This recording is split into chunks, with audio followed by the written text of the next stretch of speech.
बिस्मिल्लाहिर्रहमानिर्रहीम नहमदुहु व नुसल्ली अला मुहम्मद रसूलुल्लाह करीम। ये प्रॉब्लम इंटीग्रल कैलकुलस के volume and surface of revolution chapter से है। Find the surface area of the solid generated by revolving the cycloid x is equal to a theta plus sin theta y is equal to a 1 plus cos theta about its base। तो यहाँ पर जो cycloid का equation दे रखा है, the equation of cycloid वो x is equal to a parametric form में है और यहाँ पर थीटा जो है वो पैरामीटर है, यानी x की वैल्यू भी थीटा पर डिपेंड कर रही है और y की वैल्यू भी थीटा पे डिपेंड कर रही है। और ये साइक्लॉइड है और साइक्लॉइड के जो इक्वेशन होता है वो इसका अगर हम प्लॉट करें तो या तो इस तरीके से बनेगा, इसकी एक ब्रांच है ये, ऐसे इनफाइनाइट ब्रांच होंगी, और या फिर ये ऐसे बनेगा। और इसमें भी है कि ऑरिजिन से स्टार्ट होगा, ये यहाँ पर से ये ऑरिजिन यहाँ पर होगा या यहाँ पर होगा, बस वो हमें थोड़ा सा चेक करना है। इसका ग्राफ तो इसी तरीके से होगा, बेस ये हो जाएगा या बेस ये हो जाएगा। तो इसका डिटेल में दो हम अगर देखेंगे, कर्व ट्रेसिंग में आता है हमारा ये प्रॉब्लम, चूँकि इंटीग्रल कैलकुलस की है सरफेस एरिया से रिलेटेड, तो यहाँ पर हम रफली इसका फिगर बना देंगे। थोड़ा सा हम देख सकते हैं इसको यहाँ पर प्लॉट करने के लिए कि स्टार्टिंग कहाँ से होगी और कुछ पॉइंट्स को लेकर। तो इसके लिए हमें फाइंड कर लेना चाहिए dy ओवर dx। तो उसके लिए हमें जिसका ये पैरामीटर है x भी थीटा पर डिपेंड कर रहा है, तो थीटा पैरामीटर, थीटा के रिस्पेक्ट में x y का डिफ्रेंसिएशन कर दें। इसका हमें आगे सरफेस एरिया को फाइंड करने में भी ज़रूरत पड़ेगी। तो जब डिफ्रेंसिएशन करेंगे तो कांस्टेंट बाहर ले लेंगे, थीटा का डिफ्रेंसिएशन 1 हो जाएगा और साइन थीटा का डिफ्रेंसिएशन हो जाएगा कॉस थीटा हो जाएगा। इसी तरीके से हम यहाँ पर y का भी डिफ्रेंसिएशन कर देंगे थीटा के रिस्पेक्ट में, a बाहर हो जाएगा कांस्टेंट, और 1 का डिफ्रेंसिएशन 0 हो जाएगा और कॉस थीटा का डिफ्रेंसिएशन हो जाता है माइनस का साइन थीटा। इस तरीके से ये वैल्यू हमें मिल जाती है। इसका यूज़ से हम dy ओवर dx की वैल्यू निकाल सकते हैं। इसका यूज़ हम प्लॉट करने में करते हैं, क्योंकि dy ओवर dx की वैल्यू होती है dy ओवर d थीटा और यहाँ पर dx ओवर d थीटा। ऐसे समझ सकते हैं, d theta cancel, dy over dx बचेगा और ये दोनों वैल्यू हमारे पास है। ये वैल्यू तो हो जाएगी माइनस का a साइन थीटा और ये वैल्यू है a 1 प्लस का कॉस थीटा। यहाँ से a से कैंसिल कर दिए, इनको हाफ एंगल में बदल दें और कॉस की ऐसी वैल्यू रखें कि 1 से 1 कैंसिल हो जाए, तो dy ओवर dx की वैल्यू यहाँ पर आ जाएगी। ये एक्चुअल में जो लिमिट चाहिए होती है हमें, लिमिट ऑफ इंटीग्रेशन, उसके लिए हमें इसको थोड़ा सा प्लॉट करने की रफली ज़रूरत पड़ती है और इसलिए dy ओवर dx को हम यहाँ पर फाइंड कर रहे हैं। वैसे तो हमें सरफेस एरिया निकालने में dy ओवर dx का यूज़ नहीं होगा। तो साइन थीटा को हमने जैसे बोला था हाफ एंगल में बदलेंगे, तो 2 sine theta by 2 into cos theta by 2, ये हमने यहाँ पर साइन थीटा की जो वैल्यू थी वो रख दी। ऐसे ही हम कॉस की वैल्यू भी हाफ एंगल में ऐसे रखेंगे कि 1 से 1 कैंसिल हो जाएगी, 1 प्लस है तो कॉस इसकी वैल्यू होती 2 cos square theta by 2 minus 1। इससे क्या होगा कि 1 प्लस ये माइनस कैंसिल हो जाएगा, तो न्यूमरेटर में देखने बचेगा माइनस का 2 sine theta by 2 cos theta by 2 अपान में 2 कॉस स्क्वायर थीटा बाई 2। 2 से 2 और कॉस की एक पावर कैंसिल हो जाएगा, तो हमारे पास यहाँ पर ऊपर बचेगा माइनस का साइन थीटा बाई 2 अपान में कॉस थीटा बाई 2। हम लोग जानते हैं साइन अपान कॉस की जो वैल्यू होती है वो 10 के बराबर होती है, माइनस का ये 10 थीटा बाई 2 हो जाएगा। ये वैल्यू जो आई है dy ओवर dx की वैल्यू आई है, और इस माइनस को अगर हम इसके साथ में लेना चाहें तो हम लोग जानते हैं कि ये चेंज भी ना हो, तो इसके लिए इसको हम कुछ पॉइंट्स निकाल देंगे, यानी थीटा की वैल्यू अपनी तरफ से देंगे ये, और इससे हमें वैल्यू मिल जाएगी x की और वाई की और थीटा की। थीटा की वैल्यू हम डिफरेंट रखेंगे, उसके करस्पॉन्डिंग एक्स की वैल्यू मिलेगी और फिर वाई की वैल्यू मिलेगी और यहाँ पर डी वाई और डी एक्स की वैल्यू मिलेगी, जो हमें थोड़ा सा प्लॉट करने में आसानी रहेगी। तो थीटा बराबर हम पहले तो 0 रेडियन ले लेते हैं। अगर थीटा बराबर 0 रखेंगे हम इस गिवन इक्वेशन ऑफ साइक्लॉइड में, इक्वेशन नंबर से 1 डाल दिया हमने, तो एक्स में जब थीटा बराबर 0 रखेंगे तो साइन 0 की वैल्यू 0 होती है और ये भी 0 हो जाएगा। इस तरीके से एक्स की वैल्यू 0 आ जाएगी। और जब हम यहाँ पर रखेंगे 0 थीटा की जगह पर, तो cos 0 की वैल्यू 1 होती है, तो 1 ये 2 हो जाएगा, 2a आ जाएगा, तो y की वैल्यू 2a आ जाएगी। इसका मतलब ये हुआ कि x बराबर पॉइंट हमें जहाँ मिला है 0,2a, इसका मतलब थीटा जब जहाँ पर 0 वहाँ पर x की वैल्यू 0 और y की वैल्यू 2a, और 2a जो है इस साइक्लॉइड में हम लोग अच्छे तरीके से जानते हैं कहाँ पर कौन सी वैल्यू होती है, वो भी हम फिगर में बनाएंगे तब इसको इंडिकेट कर देंगे। सबसे पहले इससे पहले हम यहाँ पर डी वाई डी एक्स की वैल्यू निकालना चाहते हैं। थीटा बराबर 0 रखेंगे यहाँ पर डी वाई डी एक्स के लिए, तो tan ये 0 हो जाएगा और tan 0 की वैल्यू जो होती है वो 0 होती है, तो इसलिए माइनस लगा हो तो कोई इफेक्ट नहीं पड़ना, 0 ही रहेगा। तो ये एक्चुअल में टेंजेंट की स्लोप को डिनोट करता है, यानी एक्स एक्सिस के साथ में कितना एंगल बन रहा है वो बताता है। जैसे हम लोग जानते हैं कि डी वाई वो डी एक्स जो होता है वो tan phi होता है, tan phi होता है, तो tan phi की वैल्यू आ गई है 0 के बराबर। तो tan phi बराबर 0 है, इसका मतलब tan 0 भी लिख सकते हैं इसको, phi की वैल्यू 0 आ जाएगी, यानी एक्स एक्सिस से टेंजेंट का एंगल 0 होगा। तो यहाँ पर हम थोड़ा सा प्लॉट करने की कोशिश कर रहे हैं कि ये ओरिजिन तो नहीं मिला हमको थीटा बराबर 0 पर, लेकिन यहाँ पर ओरिजिन से नहीं पास हो रहा है ये, क्योंकि जब एक्स बराबर 0 है तो वाई की वैल्यू हमें 2a के बराबर बताई जा रही है, यानी वाई एक्सिस पर ये 2a डिस्टेंस पर कट कर रहा है। और 2a डिस्टेंस जो होती है साइक्लॉइड की, ये सबसे हाईएस्ट ये दूरी होती है अगर इस तरीके से फार्मूला है, यानी ये कर्व इस तरीके से आएगा। क्योंकि हम एक चीज़ इसमें से और देख रहे हैं कि जो इस पॉइंट पर, यानी हमने जो पॉइंट निकाला है 0,2a, तो 0,2a जो पॉइंट निकाला वहाँ पर जो टेंजेंट ड्रा करेंगे वो एक्स एक्सिस के जो होगी, ये एक्स एक्सिस है तो इसके पैरेलल होगी, क्योंकि फाई की जो वैल्यू है वो 0 है, क्योंकि इसके पैरेलल है, तो इसका मतलब यहाँ पर फाई की वैल्यू 0 है और थीटा की वैल्यू इस पॉइंट पर 0 के बराबर है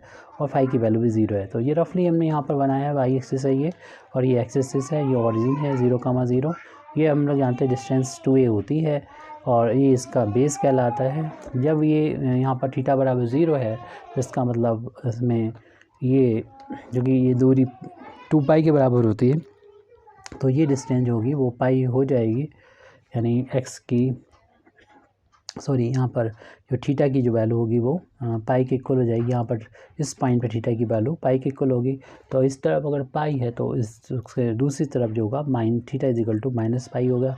इसका डिटेल में अगर आप कर्व ट्रेसिंग देखने जाते हैं तो इसको आप देखना चाहिए, कर्व ट्रेसिंग वाले चैप्टर में इसको देखना चाहिए। फ़िलहाल हमें रफली इसकी लिमिट पता करनी थी, वो हो भी चुकी है, फिर भी हम यहाँ पर इस पॉइंट पर देखना चाहते हैं कि ये डिस्टेंस जो है एक्स की वैल्यू कितनी होगी यहाँ पर, जो हमने यहाँ पर शो करने की कोशिश करी थी, लेकिन वो थीटा की वैल्यू होगी और एक्स की वैल्यू भी मिल जाएगी। जब थीटा की वैल्यू हम लोग यहाँ पर पाई रखेंगे तो यहाँ से एक्स की वैल्यू मिल जाएगी। तो पाई जब रखेंगे क्वेश्चन नंबर 1 में, तो साइन पाई की वैल्यू 0 होती है, तो ए पाई हो जाएगा, तो ये वैल्यू एक्स की ए पाई मिल जाएगी, एक्स की वैल्यू ए पाई मिल जाएगी। और पाई की वैल्यू जब यहाँ पर रखेंगे तो हम लोग जानते हैं कॉस पाई की वैल्यू -1 होती है, तो माइनस प्लस 0 हो जाएगा, तो इस तरीके से वाई की वैल्यू 0 हो जाएगी। तो इससे एक हमारा ये पॉइंट और क्लियर हो गया कि ये वाला पॉइंट जो होगा, ये दूरी जो होगी ए पाई हो जाएगी, यहाँ से यहाँ तक की दूरी, तो ये ए पाई इसके एक्स कोऑर्डिनेट हो गया पॉइंट ए के, और वाई की वैल्यू 0 है, तो ये कन्फर्म ही हो गया जो हमने इसको इस तरीके से बना दिया था। बस हमें रफ आइडिया लेना, और ये एक ब्रांच होती है, ऐसी बहुत सारी ब्रांच इनफाइनाइट होती हैं, लेकिन हमें इससे मतलब नहीं, एक ब्रांच इसका ली जाती है और ये इसका कहलाता है ए बेस कहलाता है, ये बेस है। तो इस बेस के अबाउट जब इस कर्व को रिवॉल्व कराएंगे, इसको घुमाएंगे, तो एक जो सॉलिड बनेगा तो उसका हमें सरफेस एरिया फाइंड करना है। तो बस इसको हमें रफली इतना बना देना है। अगर आप निकालना चाहें, वैल्यू फाइंड करना चाहें, पाई वैल्यू यहाँ पर रख दें, पाई बराबर रखेंगे, थीटा बराबर पाई रखेंगे, तो पाई बाई 2 यानी इन्फिनिटी होती है वैल्यू, तो यहाँ पर इन्फिनिटी यहाँ पर आ जाएगी, यानी माइनस पहले लगा हुआ है, माइनस इन्फिनिटी आ जाएगी। मीन्स ये एंगल जो साई होगा वो 90 होगा, अगर माइनस है तो यानी नीचे की तरफ। इसका मतलब ये हो, इस पॉइंट पर अगर टेंजेंट ड्रॉ करेंगे तो ये इस तरीके से देखने नीचे की तरफ टेंजेंट जा रही है, यानी एक्स एक्सिस के साथ 90 डिग्री बना रही है नीचे की तरफ, ये इंडिकेट कर रहा है। तो इससे भी कंफर्म हो रहा है। हालांकि हमें ज़्यादा फिगर पे फोकस नहीं करना, हमें रफ इतना, अगर हमें ग्राफ याद भी कर लें और इसको ना लिखें तब भी चल जाएगा। तो सिर्फ आपको ये निकालना पड़ेगा यहाँ पर dx/d और dy/d, और फिर आप डायरेक्ट फिगर सामने बना दें। यहाँ थीटा की वैल्यू इस पॉइंट पर पता हो, यहाँ पर और आपको ये पता हो या ना पता हो, कोई दिक्कत नहीं है। एक्स की वैल्यू ये ए पाई और ये 2a, इतना हमें खैर मालूम होना चाहिए। ये साइक्लॉइड में 2a होता है और ये ए पाई और ए पाई डिस्टेंस होती है। ये है कि थोड़ा शिफ्ट हो जाता है, ये कभी कभी ओरिजिन पे चला जाता है, या ये कभी कभी पलट जाता है, जैसे कि हमने यहाँ पर उल्टा इसको बनाया। तो बस थोड़ा सा रफ आइडिया यहाँ से लेना होता है। उसके बाद अपना जो इस क्वेश्चन से रिलेटेड है, यानी सरफेस एरिया हमको जो फाइंड करना है, तो उस सरफेस एरिया को निकाल सकते हैं। तो उसके लिए फार्मूला होता है, उस फार्मूले में हमें ज़रूरत जिस चीज़ की पड़ेगी वो हम यहाँ पर निकाल लेते हैं। हमें जो होता है ds/d की ज़रूरत पड़ती है। इसका फार्मूला याद कर लीजिए। इसका फार्मूला होता है dx पैरामीट्रिक फार्म में, क्योंकि हमारा जो कर्व का इक्वेशन है पैरामीट्रिक फार्म में है, तो हम इसके ds/d का जो फार्मूला है वो भी पैरामीट्रिक फार्म में लिखेंगे। ds/d बराबर हो जाएगा यहाँ पर dx/d whole of square plus dy/d का होल ऑफ स्क्वायर, और इनकी वैल्यू हम लोगों ने पहले से ही निकाल के रखी है। इस इक्वेशन नंबर चाहे आप डालना चाहें 2 डाल दें, इसको इक्वेशन नंबर 3 डाल दें, तो इक्वेशन नंबर 2 और 3 की यूज़ कर लें और इसकी वैल्यू यहाँ पर पुट कर दें। तो देख रहे हैं कि ये वैल्यू जब हम लोग रखेंगे dx/d की, वो a1 प्लस कॉस थीटा है, इसका स्क्वायर है तो होल ऑफ स्क्वायर में करना होगा, और dy/dx की वैल्यू है minus a sine theta. Equation number आप 3 देखिए, a1 माइनस साइन थीटा, तो इसकी वैल्यू रख दी, इसका स्क्वायर है। यहाँ पर चाहे लिख दें आप using equation number 2 and 3। Equation number 2 और 3 का हमने यूज़ किया है। इस ब्रैकेट को जब ओपन करेंगे तो देखेंगे कि a का भी स्क्वायर हो जाएगा और इस 1 प्लस कॉस थीटा का भी स्क्वायर हो जाएगा। इस ब्रैकेट को ओपन करेंगे, माइनस का स्क्वायर प्लस a का स्क्वायर a स्क्वायर और साइन का स्क्वायर साइन स्क्वायर थीटा हो जाएगा। और इन दोनों टर्म्स में a स्क्वायर हम अगर बाहर ले लें, कॉमन को बाहर ले लें, तो बचेगा हमारे पास ये वाला ब्रैकेट, और इसमें भी होल ऑफ स्क्वायर करते चले, 1 का स्क्वायर प्लस कॉस का स्क्वायर और दोनों का इंटू का ट्वाइस प्लस का 2 × 1 इंटू कॉस थीटा, और यहाँ पर बचेगा a स्क्वायर कॉमन लेने के बाद साइन स्क्वायर थीटा बचेगा, और a स्क्वायर रूट से बाहर निकल आएगा a की फॉर्म में, और यहाँ 1 का स्क्वायर 1 है, और इधर साइन स्क्वायर कॉस स्क्वायर को, यानी कॉस स्क्वायर थीटा को और साइन स्क्वायर थीटा को एक साथ देखें, ये वैल्यू 1 के इक्वल हो जाएगी, और 2 × 1 2 हो जाएगा इंटू कॉस थीटा चल रहा था। ये वैल्यू जो हम फाइंड कर रहे हैं आगे ज़रूरत पड़ेगी सरफेस इंटीग्रेशन के वैल्यू को फाइंड करने में। इस तरीके से हमें ds/d की वैल्यू यहाँ पर मिल रही है, a है, और स्क्वायर रूट 1 प्लस 1 हो जाएगा, 1 प्लस ये 1 और प्लस का 1 प्लस 1, और ये 2 कॉस थीटा हो जाएगा, प्लस का 2 कॉस थीटा, तो ये वैल्यू है प्लस का 2 कॉस थीटा।